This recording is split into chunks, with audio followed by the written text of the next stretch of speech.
Ladies and gentlemen, welcome to a new episode of Flesh Wound Farce. This is the world's first and only combination trivia host and professional wrestling announcer of Chilean descent that currently resides in Southern California, Ozzy V. And I'm not alone, as always, joined on this program first in the Bay Area is Greg. How you doing, Greg?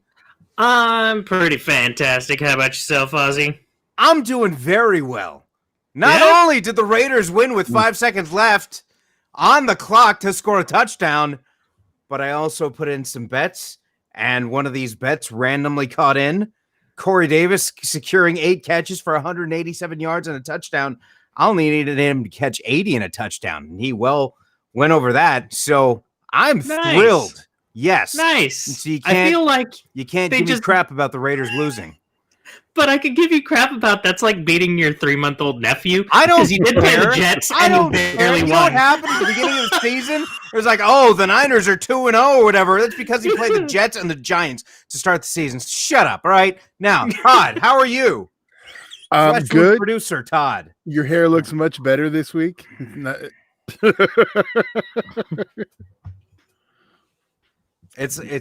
We know that we have a new segment where we're going to take a commercial, and well, I'm going to rip it apart because I get these weird feelings about commercials. Football season's back on, so I can't, scroll through the commercials. But after the commercial, we're going to be reviewing Bad Santa, the unrated version, which is very fun to revisit. Now, first, it's this Hyundai Elantra commercial. So what we're going to do is, if you're watching the video version, we're going to show you the commercial. If you're listening to the audio version, you'll obviously hear it. And I'll quickly summarize before I give my thoughts. You gentlemen are ready? Absolutely. Mm-hmm. All right, here's the commercial. What's the weather tomorrow? There will be mostly sunny skies with a high of 64. Send text to Jasmine.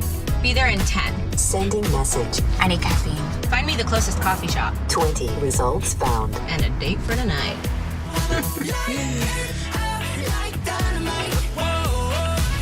Oh, you're good. Introducing class-exclusive dynamic voice recognition in the all-new Hyundai Elantra. A better way to keep your hands safely on the wheel.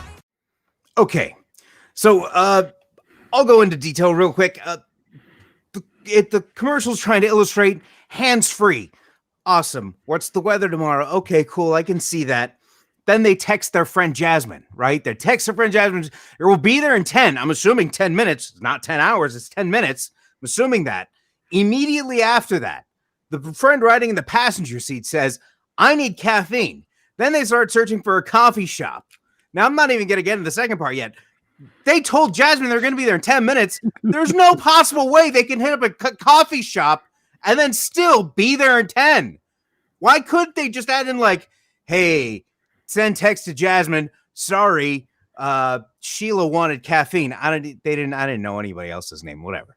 I needed caffeine, and 20 coffee shops in the area. I mean, come on. If you're in Southern California, it's at least like 50 within 10 mile radius. But let's be fair. In Southern California, 10 minutes means like 30, 45.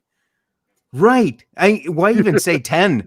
I mean, saying 10 minutes, if you're in the car and you're not a block away and you say 10 minutes, it's a blatant lie. It's a blatant lie. It's the 5 minutes. Okay, so that's the first part. I mean, did you guys have anything about that first part that you wanted to add in there, or can I move on to the second part that I found? The second part, go for it. Okay, so for those that didn't catch the video version, if you're listening in the audio by chance, the next part that happens is the driver asks for how many coffee shops in the area, 20 results found, and she also asks and a date for tonight. And at this point, a gentleman crossing the street holding a coffee is walking by. And then the driver turns to the car and says, oh, you're good. How do we not know that this guy wasn't looking at Becca in the passenger seat? I mean, hey. And also another thing is what I was thinking about, and maybe I'm being an asshole about this, so pardon me if I am, but just thinking about it in another perspective. If that was swapped, it was a Hyundai Elantra commercial, and it was a guy driving a Hyundai Elantra, they're not going to get that attention from the opposite sex. Let's be honest. It's not going to happen. I actually drove an Elantra for a while. I mean, it didn't have those fancy things, but yeah, it's probably not going to happen. Did I miss anything on this? Just because it was because it didn't happen for you, Ozzy, doesn't mean. My big thing for that commercial was like I'm waiting for the SNL skit part of it, where like at the end it said something about it being class exclusive or something, and then like I want someone to rent that car, and then they get in, they go to use the feature, and the car's just like, I'm sorry, you're poor. You're not high enough class. Goodbye. That'll be for the BMW and Lexus models. Genuine class for genuine asshole. So, ladies and gentlemen, I'm sorry, Todd, before I move on, did you have anything you wanted to add in here? Nope, that was all you. All righty. So if you have any ideas of a commercial that you'd like us to, I don't want to say review, I just want to I like to overanalyze these commercials because, as I mentioned, it's football season. I can't go through them. I have to watch them.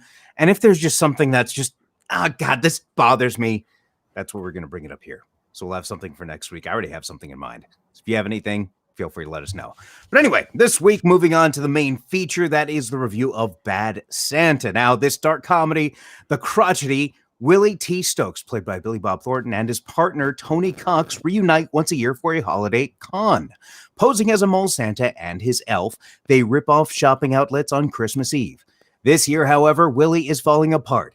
He's depressed and alcoholic, and his erratic behavior draws the suspicion of mall security, played by Bernie Mac. But when befriending a small boy brings out a kinder side, Willie begins to wonder if there is still some hope for him. Now, also not mentioned in this synopsis is the love interest. The name completely Lauren Graham. That's right. And also, kind of a cameo is the boy's grandmother is Cloris Leachman. She's also hilarious in this film. Initial thoughts when well, go ahead. I just have to jump out there. You also forgot the late great John Ritter. Also, right? John Ritter not in the synopsis, of course. Yes. That was also one of the, from Mrs. Pleased to See, it was kind of awkward seeing Bernie Mac and John Ritter in one scene, but I enjoyed it nonetheless. Actually, the scene, anytime there's graphic detail described by Bernie Mac and John Ritter's reaction was one of the funniest moments of this film. Any initial thoughts before I jump into when I want to talk about my favorite moment? I have to complain about that synopsis because it says like this next go round he was a drunk. Yes. He was a drunk in the very beginning, so I don't know what it's talking about. I caught that too. This year, however, Willie's falling apart. He's depressed now. Yeah, it definitely. Actually, you know what? How about this? I'll tell you this, because the beginning of the movie is them just completing one of these heists, and he's actually hopeful for the future, and he says, I'm actually going to start a business. I'm actually going to try. But then when you see him again, he's just completely given up everything. That was the rock bottom. He didn't even have hope the next year round. That was the thing. Yeah, that part, the hope is fine. The alcoholic part, that wasn't one year. Yeah, in fact, he even mentions the beginning of the movie when he has that last drink at the bar. He tells his partner, played by Tony Cox, see, I'm already on the wagon. Yes. So he's been an alcoholic for a very, very long time. I first saw this a few years after it had come out, and it was definitely on DVD. Somebody had recommended it to me, and I just happened not to see it in the theater. And the same scene that I remember blacking out from laughing so hard still made me, that same scene to this day made me laugh so hard. I mean, I didn't pass out, but this was when I actually had people say I was crying. Like when people say, "Oh, I was in tears." This actually had like tears coming down. Like it wasn't just like, "Oh my God, that was so funny." When you stop laughing, you realize you had tears in your eyes. No, like tears are actually coming down. You actually got to wipe your face because you actually had so many. I had so many tears coming down. That was when they're all in the gym. You had Willie, you had his partner, so Billy Bob Thornton, Tony Cox, and then the small boy. They're teaching him how to fight. And then one after the other punches each other in the nuts. And that initially made it so funny, but the fact that the decision was made to add in to keep an additional like 3 seconds. That's just Tony Cox and Billy Bob Thornton kicking each other. Yes. That just added so much to it. Oh my goodness. And I said, because I have notes as I watch these, and so I'll go back as I'm writing it down. And the second time, yeah, I had to like go back a few times because I just had to see it. It was brilliant. What about you guys? I have to say, so there was one that made me laugh more than I've laughed in a long time. And first off, I hadn't seen this movie. Didn't realize I hadn't seen the movie until the other day. Yeah. So that was delightful. But there was one that I thought was funnier than it ended up being, because there's a scene in so I'm kind of going to take two. I do apologize. There's a scene where he's in a mansion and he just walks around and he's like flipping these paintings off the wall. And I just thought it was just because he was like, fuck it. But then when there was purpose behind it, I was like, oh, that's not as funny now. But the actual like funniest thing for me had to end up being just John Ritter describing to Bernie Mac the things that he saw. Because it's John Ritter, I had died. Like, I was, same thing, in tears. It was just fantastic. Laugh till you hurt. It really gets you to that point. Todd? And I just want to throw back to real quick, like the part where Bernie Mac's just sucking on his fingers and eating when they're talking. It's the first time I noticed it, and it was like just had me cracking up. But the part that makes me laugh the most every time is when Willie's just chilling in the car trying to kill himself, and he notices the black eye that the kid got and goes and beats their asses. Every time I'm dying. Excellent choice of music as well. Throughout the whole film, that scene specifically, it's just excellent mixture of you put in some classical fancy music to some action that you wouldn't normally see that music associated with. Trivia bit. Oh, we got some trivia. What we got? That music that is playing over the fight theme or the fight scene is the Bad News Bears music. Which nice. Billy Bob did play the remake and did get Walter Matthau's role. So, oh, look at that. Interesting. Foreshadowing. Now, just some additional tidbits on this. This was released on November 26, 2003. Currently, out of Rotten Tomatoes, about 79%. Yeah, that's a little steep. I think it's much better than that. I'm actually going to put this at a 4.5. A 4.5 because out of a 5, when something's a 5, not only does it make me laugh a lot, but there's some sort of emotional attachment. And this made me laugh so hard, but I didn't necessarily have an actual emotional attachment strong enough, like an emotional connection with it, to make me really. For me, it's a 5. I couldn't get to that point, but definitely 4.5 as a film and as a comedy for me. What about you guys? I'm gonna say a solid 4. And it's just purely on the funny, because it was just one hit after another. Story-wise, it was all right. Like, it was kind of going along its normal paths of a typical story. But I'd definitely say 4 at least because of the comedy. And there's another scene with the grandma near the end that just took it over the limit. So, because I was going to say about 3.5.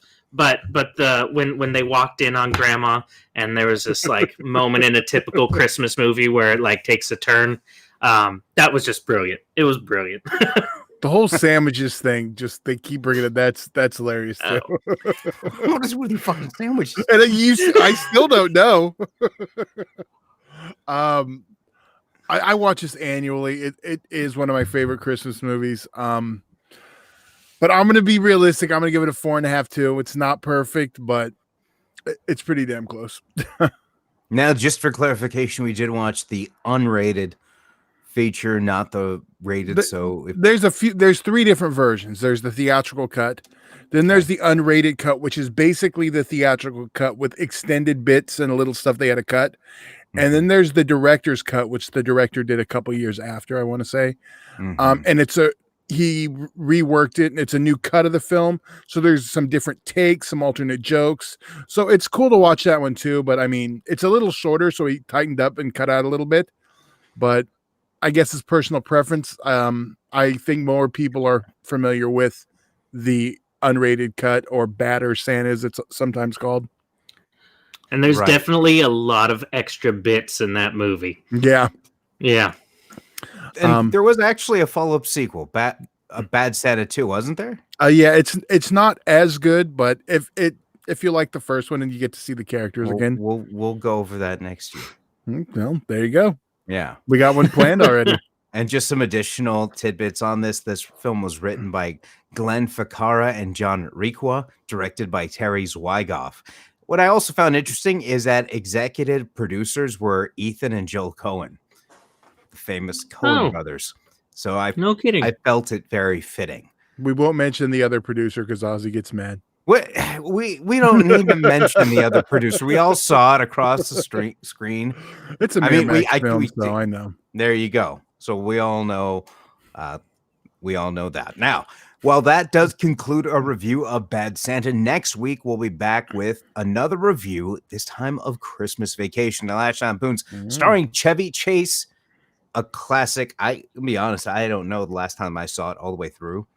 I mean, I've seen bits and pieces if I'll come across it like on TV or whatever, but in terms of start to finish, it has been a very long time. And I'll have another commercial to have. I don't want to call it a rant because I'm not like going full blown yelling. I want to rant. I don't have a commercial yet that makes me like, actually, we actually, there is one that makes me think. It reminds me of the Full House episode where Joe was a child, whatever. Dave Coulier's character had a kid's show, and he wanted an intro music for his cartoon.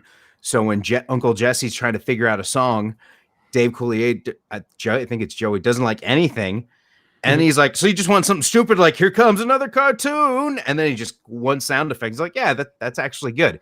Because there's one commercial out there that's jingle is so stupid that I think has to be the laziest, just must have just come out of frustration. Like, well, if they don't like anything, what about this, this, and this?